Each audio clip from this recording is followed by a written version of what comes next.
Content warning. The following episode includes depictions of violence and the psychological impact of warfare. Listen at your own discretion.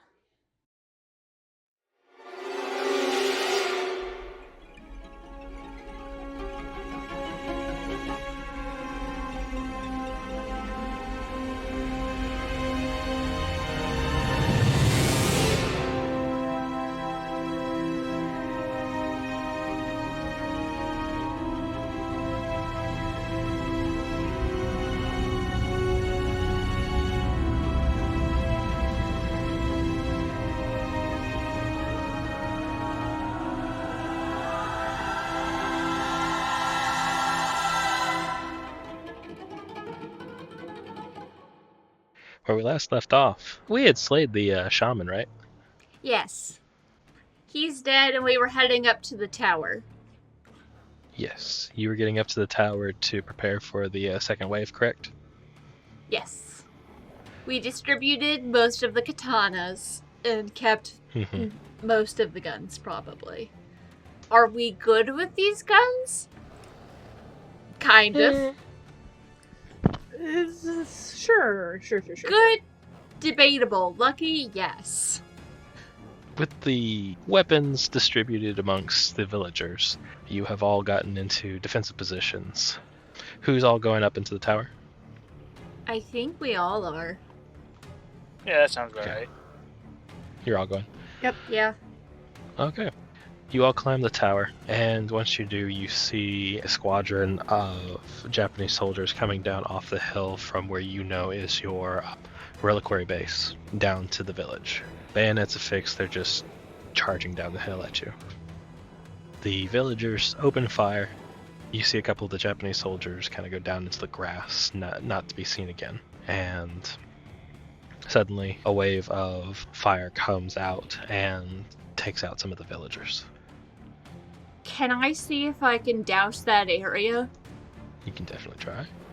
I would like to tap into the magic Magaru gave me. You want entertainment? Why not give us a show? How many magic points do you have? I have 11 left. Go ahead and roll a power. Success. 43 out of 80. Oh, wow. You focus inward. How this looks to Mortimer and to Katie. You are seeing her take a breath, close her eyes, and you feel this coldness coming from her. She opens her eyes and they are dark. She lifts her hands.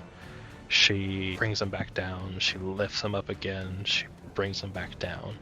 And despite the fog of gun smoke and fires burning, you see the ocean behind you rise and fall as she makes these actions happen. I'm just cleaning up the beach. You then see her throw her arms to the left, and the water follows. It then wraps around the village and washes the first wave of Japanese soldiers away as she thrusts her outside. You lose, that's going to be 7 magic points. Okay. And then roll sanity for me. That took quite a bit out of me. But it was badass, so it's worth it. Ouch. I rolled 100 out of 56. Oh no. Go ahead and roll a d6. That's a 6. Wonderful, I was hoping you'd do that. What happens to me? You throw the water up into the air, all of the ocean water that was behind you, then on your left, and now has flooded the field between you and the Japanese, comes up in the air, and you feel this hatred burning within you. You feel anger that these people are killing innocents. Yeah? And you start to feel burning in your hands. As you bring it down, you see a field of steaming water until all that's left is salt and skeletons. Well, that hurt a little bit better than I thought it would. Mortimer, what are you doing? Mortimer is just at a loss, and he's just going to look and go, I'm going to have to ask you how you pulled that one off. And I'm actually confused on why the Japanese soldiers are even bothering, still proceeding. They are given orders by someone who doesn't understand what it is they're dealing with. Not that I understand much more than they do. It's just what they're dealing with seems to like me. I mean, I understand they're following their orders, but, you know, with witnessing such a sight like that, you would think they would just forego orders and just retreat. They still might. They know it's good for them.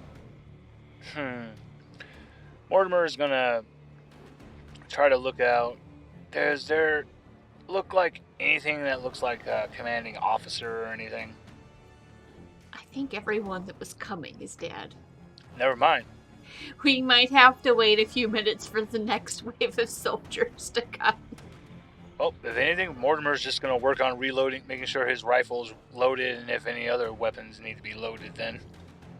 Katie, what are you doing? Katie's kind of watched her wife in shock, like, my wife just killed a bunch of dudes. They were bad people. That's a lot of dudes. I think more to just make sure Victoria's still themselves, just kind of take her hand and just hold it in hers, like, oh, good, you're still here. Go ahead and roll sanity for me. I picture Victoria's kind of leaning against Katie a little bit, not like full body weight, but just needing something solid. I think that took a lot out of her. Yeah, happy to support, happy to hold you up, dear. Let me just make sure I don't go further insane. Yeah, no, I rolled a 90 and I need to hit a 42, so yeah. Roll a d6.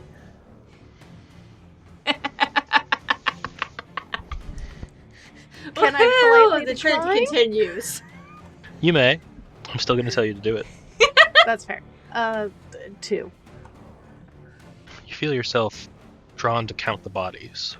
You see 1, 2 skeletons, 3 skeletons.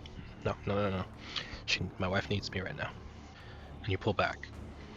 But then she's your wife. And you wrap your arms around her. There's a pause in the battle as the Japanese downrange are stunned and just stop. Valid reaction. I would too. I didn't expect that to go as well as I thought it would, as it did. As we're all just huddled together, holding onto each other, guns ready, waiting to see what happens next. And nothing comes. Everybody's at the ready. The Japanese will seems to be broke. And they just start walking back the way they came. It's a good thing they're leaving. I'm not sure I could do that again. I'd rather you not do it again, please. The villagers turn, look at the tower. You see fear in their eyes. You see a couple talking amongst themselves and pointing up at you. Victoria, when she notices this, will just kind of like lift up her hands like a gesture of surrender, not looking to harm you. We're friendly. As you lift your hands, you see a couple of them flinch. I lower my hands, but I still keep them where people can see them. I'm trying to think of some way to non-verbally communicate that I am not a threat to them. I do not intend to be a threat to them. I don't know if that's possible, but that's what Victoria is trying to do. Mortimer just looks at Victoria and just goes, I honestly think that's going to be the best you're going to get from them. I at least know you're not going to hurt anyone. It's not on purpose. What do we do now, though? Now, you see, when you say things like that, You see, I'm not scared or anything. I'm just... I'm just like... I just need to know... Politely cutting you off here. Uh-oh. You hear engines overhead. Oh. You see planes. As they swoop down, you see a rain of bullets come through the village, breaking buildings and dropping villagers. They miss the tower. This time they miss. After they've strafed and gone off into the ocean, you see them turn about and coming back, one going to your left, one going to your right. They get some distance and gain some altitude, and you see them coming back, this time aiming for the tower. Mortimer, what are you doing? Yelling at Katie and Victoria that we need to get down as he's going for the stairs to go down, because I have a rifle, but it's not a anti-air rifle. Yeah, we need to get out of the tower and somewhere where they can't see us from the sky. And that's why Mortimer's just also yelling, "The trees! They can be a protective canopy! Lead them to the trees!"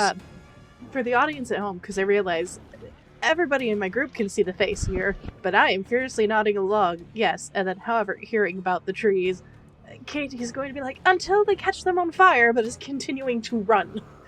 Mortimer's just, why are you giving them ideas? Just run for the forest! Everybody roll dexterity. You need hard successes. Katie goes towards Katie. One problem at a time. I'm having ideas. They're already bombing things. I got 23 out of 55 hard success. No, I needed a 40. I got 72. Dang it. I got a 32. I needed a 27. Time to burn some love. Yeah, I mean, I could. That's a lot of luck to burn to get down. Yeah, because let me see. Yeah, I'll spend 5 points. Happily. Victoria, you climb down the ladder and you get down to the ground as you see Mortimer start climbing down. But that's when everything goes wrong. The planes come through and one of the wings clips the tower. Mortimer, being halfway down, is thrown to the ground in front of you. You take 2 damage, Mortimer. Katie, you're in the tower. Roll strength. Cool. My score is 60, but I got a 2, so a hard success. Or extreme success, I think. Awesome. Yay! You manage to hold on for dear life, not getting thrown from the tower to the ground directly. But as the tower goes down, you hold on through it, getting thrown through a roof, and then sliding down to the ground. You take 4 damage. 4 is better than like 10, but ow. I'm not going to scream because sound levels, but there is most assuredly that and thunk. I'm okay. As you hit the ground, you hear an explosion as the plane crashes into the beach behind you. Picking up Mortimer, and then when there's a scream, just head immediately snaps to follow the sound so we can hone in on wherever Katie lands, and we're going there. There's a plane next to me now. Yay. Oh goody. I don't care. I've got the himbo on his feet, somewhat. I go save wife. One thing at a time. Wife. Yeah, no, Kitty's gonna, like, scramble up. Does she still have Excalibur, or is that, like, retreated back into its shroomy pocket dimension? Roll spot hidden. Let's see if the dice spot keeps being nice to me. Okay, fine. Nope, 74. You see a gun next to you. Do you grab it? Sure, I think it's a totally normal gun, and I have no, Katie has no reason to trust it, even if Fennec is like, But yeah, Katie will pick it up. Okay. You pick up a Arasaka rifle. Cool, it is actually just a gun. For now. Yeah, she's gonna Arasaka or bolt action, if I remember right. Yes. Cool, she's gonna see if there's anything in the chamber. Yeah, there's one in there. Cool, we'll leave it and start scrambling, walking backwards, keeping eyes on the plane. You don't see the plane that survived. You don't know where it is. You don't hear it right now. Ah, okay. But then you hear screaming coming from the hill. Well, These aren't human screams. oh, damn my bleeding heart. She's just gonna curse and start running towards them. Victoria knows to follow the swearing, assuming she can hear the swearing. It's very loud British swearing. The fact that it's a Brit swearing makes it louder. The screaming in question, and that was on my end, but the screaming is angry screaming of people charging towards the village. Never mind. Opposite direction. I mean, all on you if you want to charge towards the bad screaming. No, I thought it was screaming for help, so I'm like, okay, fine, we'll go help. Never mind. No, we were running the opposite direction, just lots of shit. You hear gunfire exchange between the villagers and the Japanese. You mean those dumbasses came back? Yes. The dumbasses came back. Yes, they did. They probably think that they actually killed us. That's very silly of them. Mortimer, where are you? Mortimer is going to hide in the tree line and try to be as silent as possible. Okay. Victoria, where are you? Victoria was moving towards where she heard Katie, but when she heard the angry scream, she kind of like ducked into a hiding place and trying to get to where she could see Katie and cover her on her way out, and has probably lost track of Mortimer at this point. Okay. So you're more or less searching for Katie through the rubble of buildings? Yes, but when there was angry screaming coming my direction and gunfire, pop into cover and then pop out to look and see. And where's the most British sounding swearing coming from? You don't hear British sounding swearing yet, but you do see a villager get stabbed with a bayonet by a Japanese soldier down the road. The Japanese soldier turns looking for anything else around. I hide. Yeah, roll stealth. Not great at that. I failed. 34 out of 20. The soldier sees you and shouts at you, holding the gun up. I'm still going to duck behind whatever I was hiding behind. You've broken line of sight with him. He just knows that you're in that direction. I'm not going anywhere until I know where Katie is, and if he tries to come for me, then I will deal with that. You hear him shout again. He starts walking towards you. I'm not going to respond. I'm not moving. I'm just listening. Roll listen. Another 34 out of 20.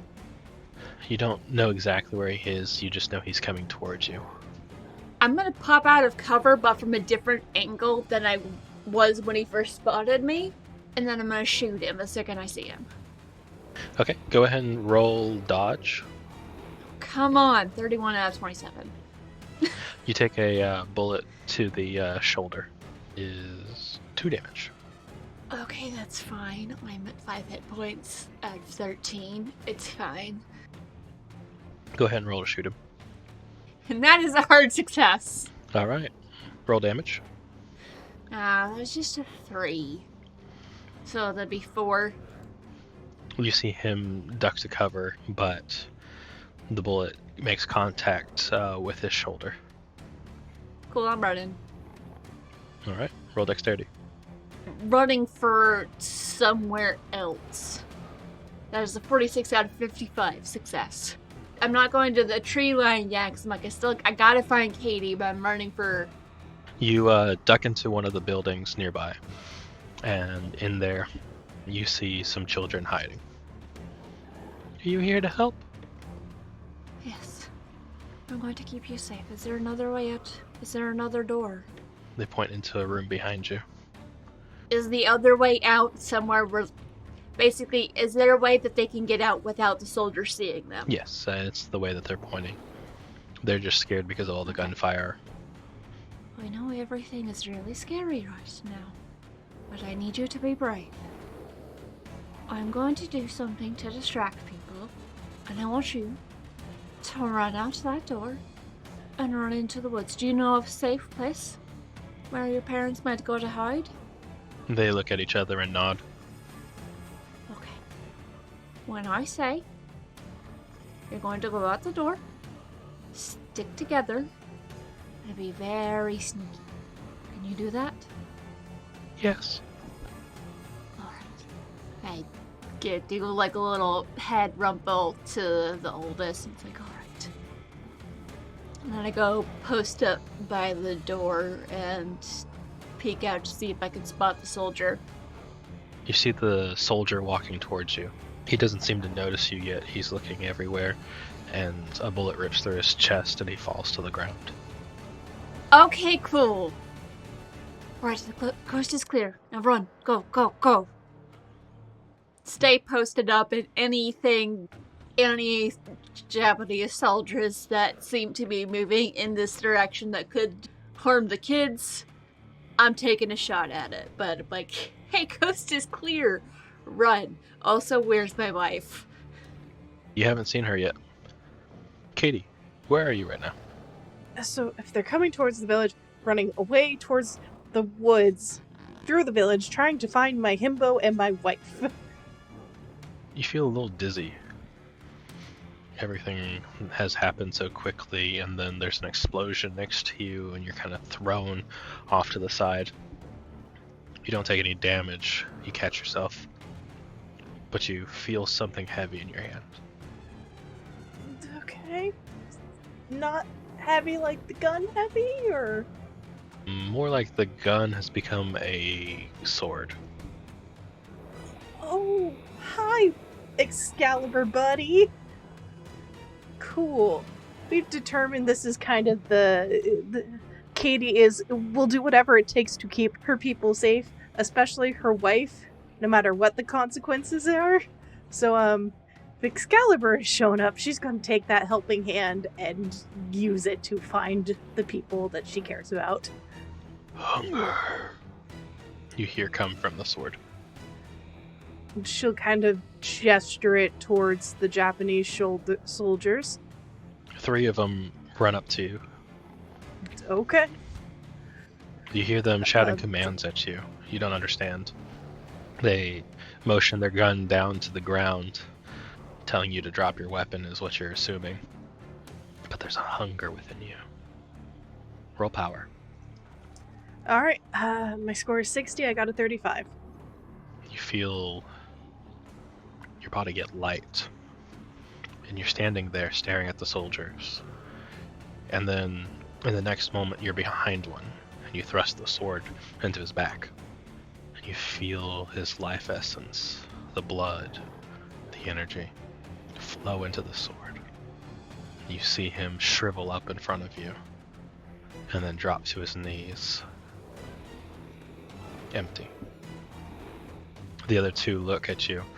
One, horrified, just drops his guns and run. The other one aims at you, shaking his hand. He fires a bullet. He misses. What do you do?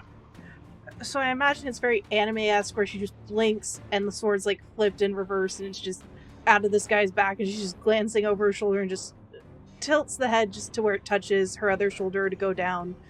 And they just glare at this man, flip the sword again, and ask very calmly, "Where is my wife?" Roll intimidate. Yes, sir, you betcha. Roll intimidate. Hope this man speaks English. Yeah, I needed a 15. I got 81. There's no way. He doesn't back down, but he also doesn't understand a word that you're saying. He starts moving in a circular motion, unsure of what to do next. If he goes for a reload, he dies.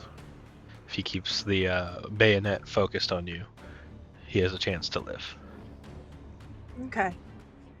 Realizing that he can't speak English but can probably count, she's going to hold up her other hand that doesn't have the sword, and 5 fingers are up.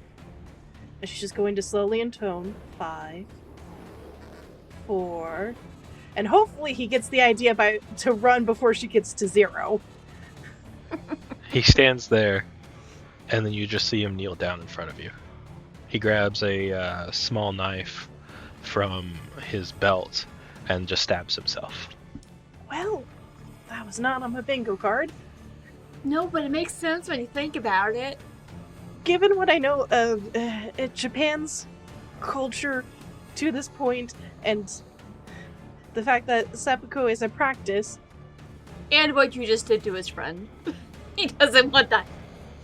yeah, she'll just sigh and, in an effort to just make it as quick as possible, just take the sword and lop his head off.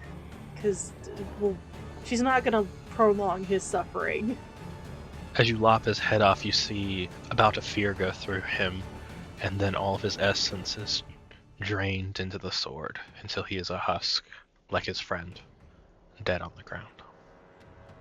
It's at that moment that you start hearing voices in your head. You don't understand them. They sound like scared men. Scared Japanese men. Oh. Well, she's gonna look at the sword and look at the husks. Does she feel like she could summon these people as, like, underlings now, or they're just trapped in the sword forever? You're not sure at the moment. Okay, we'll experiment later. Time to keep running and yelling for my wife and my himbo. Alright, you do. Mortimer.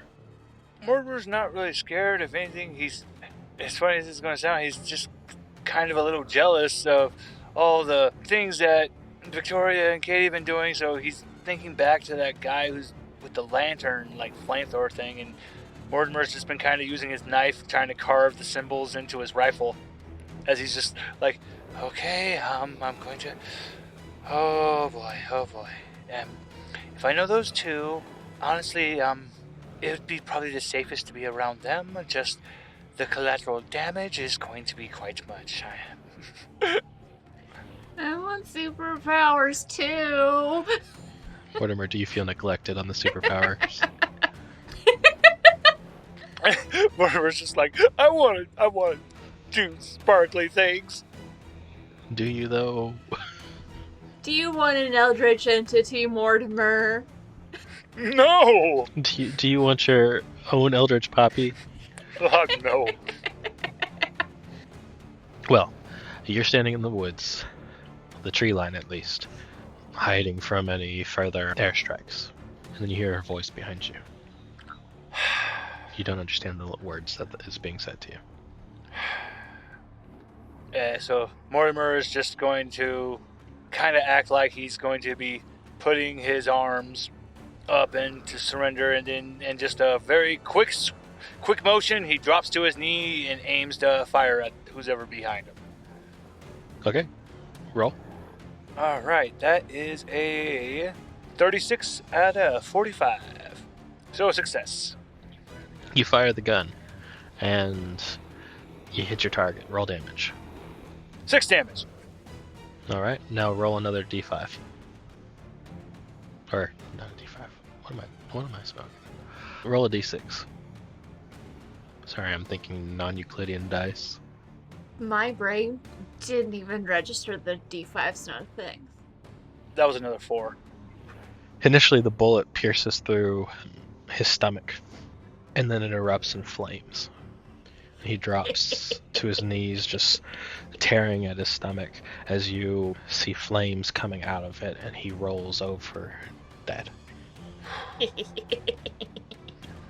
The fire starts to eat at him from the inside out. Roll sanity. That was kind of horrible. Honestly, just Mortimer is just yelling at the person, depending on how intent. Oh, okay, yeah, I definitely made that. I rolled a 46. I succeeded.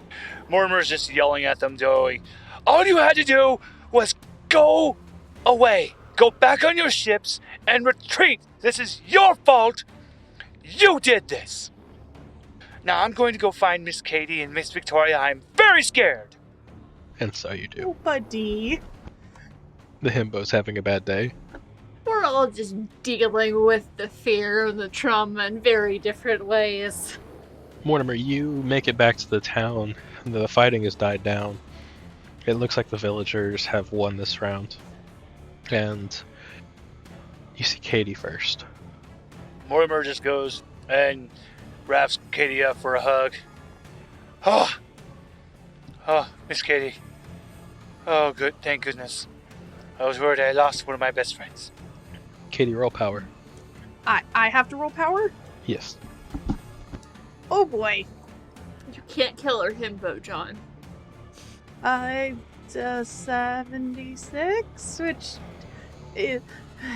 good luck, buddy. I mean, wait, hang on. I do have enough luck. Am I allowed to spend luck on this one? No. Oh no. No. Oh God! Here Okay. we go. You feel the sword in your hand, and it pivots you. You turn and you look at... I was just about to call him Himbo. You turn and you look at Mortimer as he's coming towards you, and you feel the hunger, and you feel it about to sate itself again before it fizzles out. You lose control, and the sword is gone. In your hand is an Arasaka rifle. You hear this laugh? Yeah. Katie is doing that and just drops the gun and just... Mortimer may be taller, he may be, a little bit stronger and everything, but she is hugging him and picking him up and just like, oh, thank God. Yeah, you just hear Mortimer's back just cracking. He's just, Miss Katie, I take it you had another one of those episodes. It's all gonna be okay. Oh, my back feels great. Thank you. Just after the last crack. We don't need to speak about what ever happened on this beach. What happened is happened then. Let's just find Miss Victoria and let's all get us back to the room, back to your lovely apartment, and have a cup of tea. Cue Victoria tackle hugging both of you. Ah! I'm assuming I've had time to find them. Oh yeah, you walk up on them.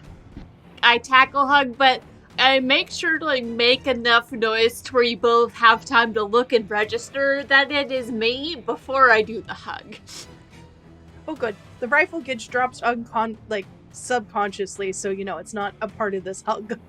You drop the rifle and you embrace each other. Roll sanity. All of us Yes. failed. Extreme success. I rolled a 1. You do feel better with your lesbians. Rolled a 32, so I make it because my number's 47. Those of you who succeeded, go ahead and roll a d10. A One. 9. You can add that to your sanity. Victoria, Mm-hmm. roll a d6 for me.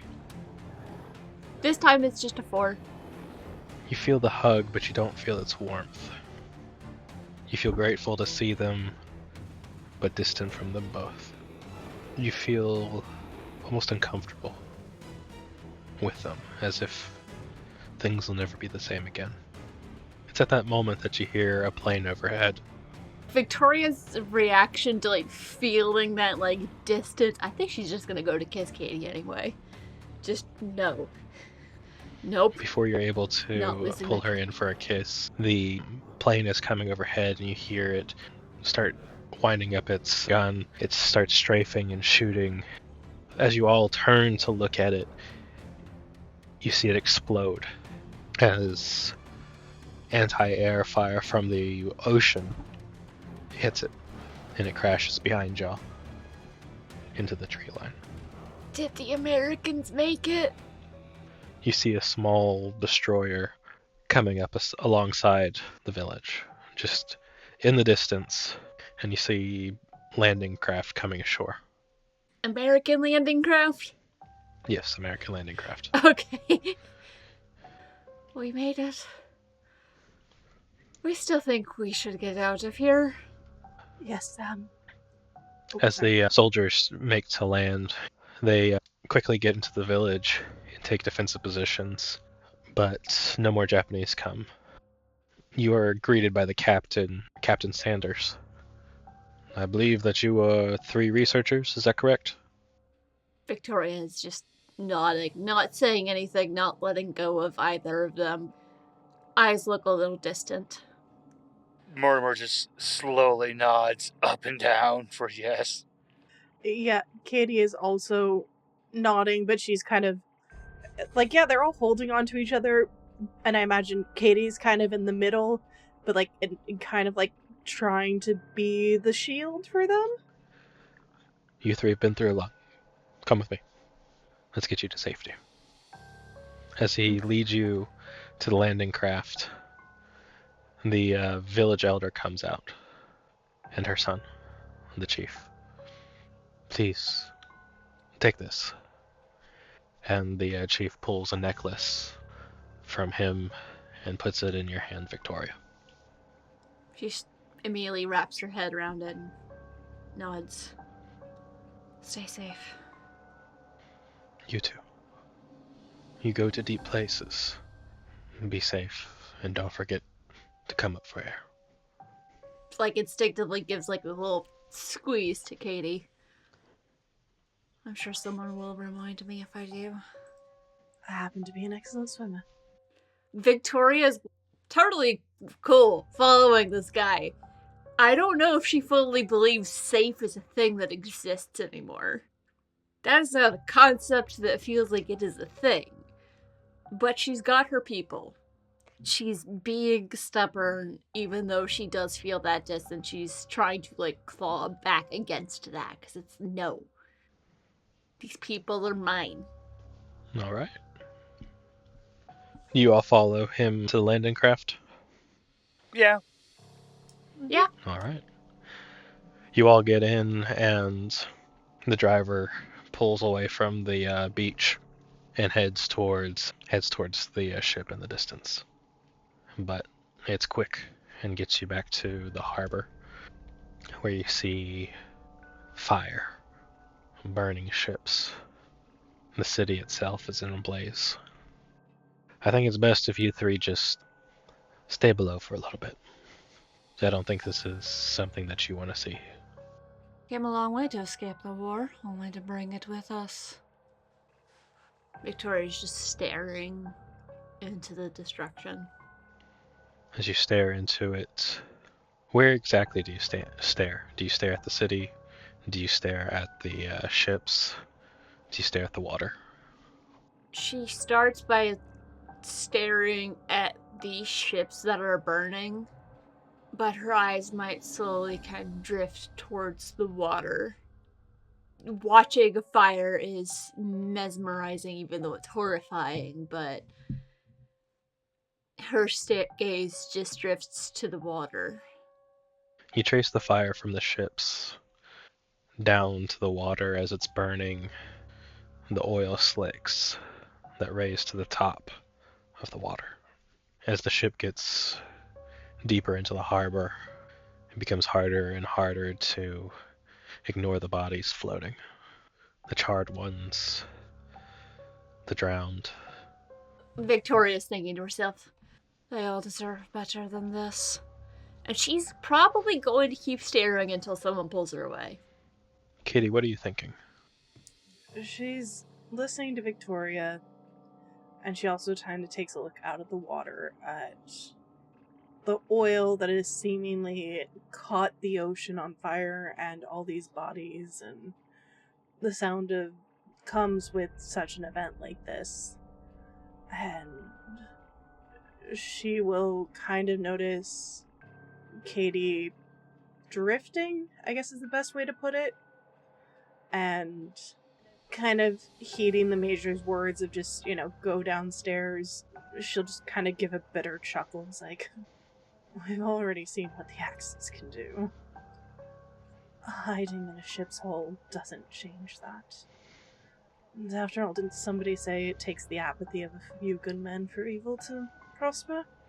But she'll tug on Katie's hand and make her way down. You mean Victoria. You keep... Victoria. I tug on my own hand and head down. It's kind of a moment lapse of judgment right there as you tug at your own hand. You realize it's not yours, so you tug on Victoria's hand. Yeah, we're gonna chalk it up to almost being blown up several times tonight. Yeah.